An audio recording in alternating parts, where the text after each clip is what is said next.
Você fala também sobre relacionamento, né? Qual que é a tua ideia de ser romântico antes de estar dentro de um relacionamento? Qual que é essa ideia? É porque realmente a gente assistiu tanto filme de Hollywood, da Disney, assim, que eles colocam o amor como uma batalha, como algo ansiogênico, porque prende mais a gente, né? Aquela emoção, até aquela preocupação, né? E a gente meio que aprende, reforça esses circuitos neurais assistindo muitos filmes assim, de uma visão que não é real do amor. Na verdade, a ideia, eu acho, do amor é o amor universal. Antes de você praticar o amor universal, até se um dia a pessoa for pai, que talvez seja a ideia do relacionamento, né? Muitas vezes, inicialmente, é construir alguma coisa, construir uma família, né? Talvez ser pai, ser mãe, enfim. Então, você praticar o amor universal é muito importante, até para você não ter esse egocentrismo, não ser um pai narcisista ou uma pessoa narcisista no relacionamento. E aí você... Então, quando você é romântico antes da hora, muitas vezes você vem de uma perspectiva de tomar alguma coisa, não de entregar valor, né?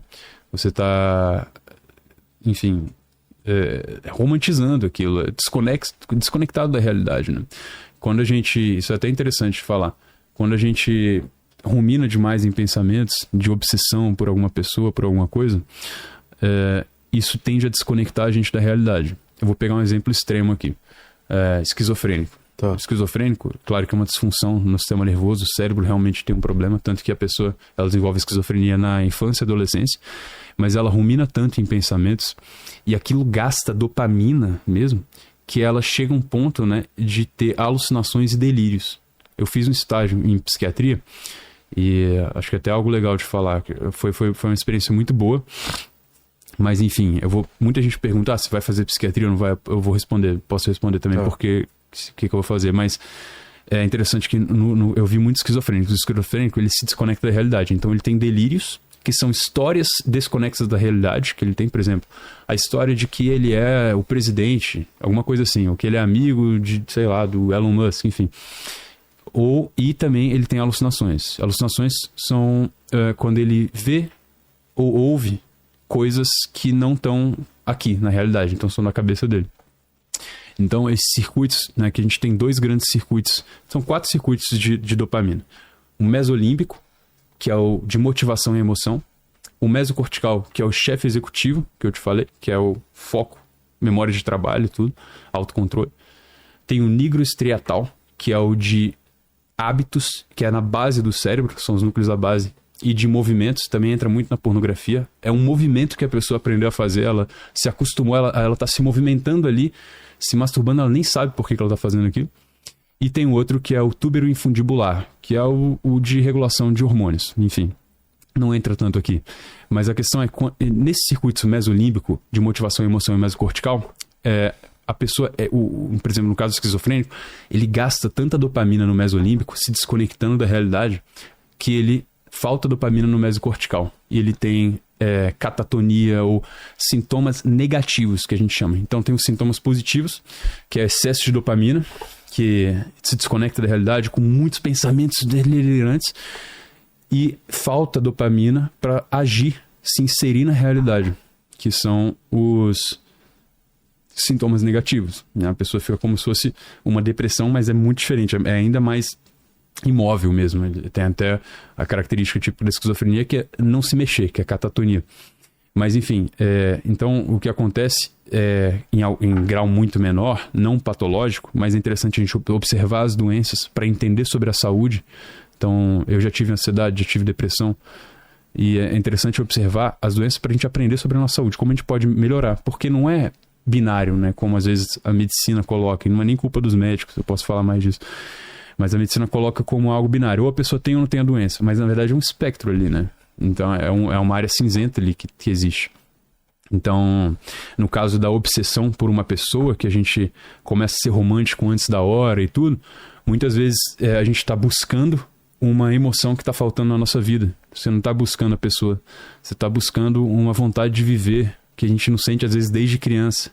Então está depositando aquilo na pessoa e você rumina tanto em pensamentos que se desconecta da realidade, E aí, quando você se desconecta da realidade, você começa a agir de diferente, estranho. A pessoa percebe, né? No caso dos homens, muitas vezes, a mulher é ainda mais perceptiva. Ela percebe ainda mais, às vezes, as questões emocionais e de ação, de linguagem corporal. E aí, o cara é rejeitado. E aí, ele se frustra. Então, é um ciclo vicioso, né? De ansiedade de performance, ruminação, desconexão e não conseguindo agir, né? E eu acho que é muito essa falta de praticar o amor universal. A gente busca também nos outros uma carência, né? Essa carência que a gente tem, a gente busca o que a gente não tem com as nossas relações, amigos, família. Então, muita gente está tratando os pais mal. Nenhum pai é perfeito, né? Está tratando os amigos mal, mas tratando alguém que nem conhece direito super bem. Porque ao invés de trabalhar as relações com as outras pessoas e consigo mesmo também, que é a solitude, tá tratando a si mesmo super mal, porque é um medo de abandono. Então, a pessoa às vezes teve um trauma de abandono na infância, e eu mesmo já tive isso, e aí ela reforça ainda mais o abandono, abandonando a si mesma. E como que ela abandona a si mesma? Investindo demais em um relacionamento com alguém que nem é um relacionamento ainda, ela acabou de conhecer, acabou de começar a sair. Então, ela tá se abandonando, e aí depois ela fala, mas eu fui super legal com a pessoa. E ela me abandonou. Na verdade, não é que você foi genuinamente legal. Muitas vezes a pessoa, ela acha que tá sendo legal, mas é a síndrome da pessoa boazinha. Ela tá sendo boazinha querendo algo em troca, né? Não é genuíno. Ela quer tomar valor, né? O cara, não, peraí, eu vou pagar a conta, mas então você dorme comigo, né? Então não é genuíno, não tá sendo bonzinho. Então é só um exemplo, mas a questão é que o que falta é a gente ter mais, reforçar esses caminhos neurais de bem-estar aqui agora, de solitude, a solitude saudável, né? Então, se levar no encontro, né? Você mesmo fazer coisas que você faria, por exemplo, eu gosto da prática de, se eu vou no encontro com alguém, sei lá, eu faço algo que eu já faria de qualquer forma sozinho. Então, sei lá, um esporte, alguma coisa que eu já gostaria de fazer, beleza, eu chamo uma pessoa para ir comigo, mas eu não tô fazendo aquilo só por causa da pessoa. Eu já faria de qualquer forma, né? Então a relação consigo mesmo é a mais importante. E com as pessoas próximas. E aí sim, né, você vai entender mais sobre realmente o amor universal. E aí você pode construir uma relação com alguém não idealizada e mais inserida na realidade, né? Menos desconexa da realidade. A gente se desconecta da realidade com os nossos pensamentos, começa a idealizar as pessoas. Eu fiz isso demais, né, ao longo da minha adolescência. Hoje eu já percebo, quando eu conheço alguém, que eu já sei que ela se enquadra às vezes nos padrões idealizados na minha mente, que muitas vezes foi colocado pela sociedade, esses padrões, eu já observo, já percebo, caramba, opa, olha só, minha mente querendo me desconectar da realidade. Tá tranquilo, não é tão importante assim. Por que isso aqui é tão... E aí também eu acho que é muito importante ter um propósito. Eu fazia isso, eu não tinha um propósito na minha vida. Eu estava meio perdido. Eu estava caminhando para praticar uma medicina que eu não queria praticar. Nada contra, mas eu acho que muitos médicos hoje vão ser substituídos por inteligência artificial, porque eles estão só repetindo protocolos. E para mim, eu que sou TDAH, é pior ainda isso. Então, eu queria fazer algo mais criativo, diferente, e que pudesse ajudar na causa base. Até acho que como eu fiz engenharia, antes eu sou engenheiro, eu acho que essa mente de engenheiro de resolução de problemas, eu queria trazer mais isso também para esse lado, né, de médico, assim. Então, enfim, eu vi que eu ia ter que fazer isso e eu falei, não, eu preciso me motivar a fazer algo diferente, né, para não buscar nos outros essa alegria e vontade de viver. Você também fala para não se apegar, não mendigar por atenção. O que significa isso? Não se apegar? Você acaba se apegando, né? Amigos, a namorada. Como que é isso? Eu acho que talvez o amor universal ele não seja um apego. Né? Porque eu acho que se a gente ama alguém, sei lá, a ideia é você deixar a pessoa livre, né? Então a gente talvez tenha uma ilusão de que a gente tem algum controle sobre a pessoa. Então, por exemplo, se você vê alguém atraente na rua, né, eu vejo... eu vou conseguir ter algum controle sobre a atração da pessoa sobre mim, né? Eu tô na academia, eu vejo uma menina que eu acho bonita, eu vou agir de alguma forma ali pra ela me perceber e eu vou tentar virar o crush dela. Não existe isso. A gente não tem controle nenhum sobre o processo de atração. Ele é muito mais forte, muito maior do que a gente. Então, acho que é muito mais sobre o desapego, deixar a pessoa à vontade no relacionamento também, deixar ela escolher. E isso envolve também... É muito difícil, né? É muito difícil, mas todo tipo de relacionamento, com os pais, tudo. E se a pessoa, ela estiver mais feliz não estando com você, tudo bem. O amor é isso também, né? O amor é deixar ela livre, mas é muito desafiador. Mas eu acho que é isso, o amor universal é amar a pessoa independentemente. Você ama tanto a pessoa, e a tudo e todos, né? E eu ainda tô caminhando para isso, né? Deixar bem claro. Que você chega num ponto que você é um desapego saudável, né? Não é tipo desapego, não tô nem aí. É um desapego saudável, sabe? E o mendigar por atenção, o que é? Eu acho que o mendigar por atenção... a pessoa fica cobrando, você não... Eu acho que é muito isso, da gente procurar nas outras pessoas algo que a gente não tem, né, na gente. Então, ao invés de trabalhar na nossa relação com, né, e melhorar, ter uma solitude saudável, passar por um processo de solitude. Então, acho que muita gente, quando... não sei o que fazer, Rafa, não tenho propósito. Então, faça você mesmo, né? Treina, se disciplina, começa a cortar alguns prazeres, faça um pequeno jejum de dopamina, que é só um nome, né? Jejum de dopamina, ninguém fica sem dopamina, não existe jejum de dopamina, mas é um nome prático que colocaram para você se abster de prazeres imediatos sem esforço por um tempo. Eu fiz isso antes de começar, eu queria muito gravar o vídeo, tinha medo de gravar, tinha medo de aparecer, porque eu sabia que eu ia ser julgado. Eu sofri até um pequeno cancelamento na minha turma de medicina, é normal, porque... Por causa disso? É porque foi durante o estágio, eu ainda não tinha formado, foi durante o estágio obrigatório. E aí eu tava fazendo conteúdo e qualquer errinho que eu cometia no hospital, qualquer coisa, por exemplo, eu chegava atrasado, que era até algo que acontecia, eu não vou mentir.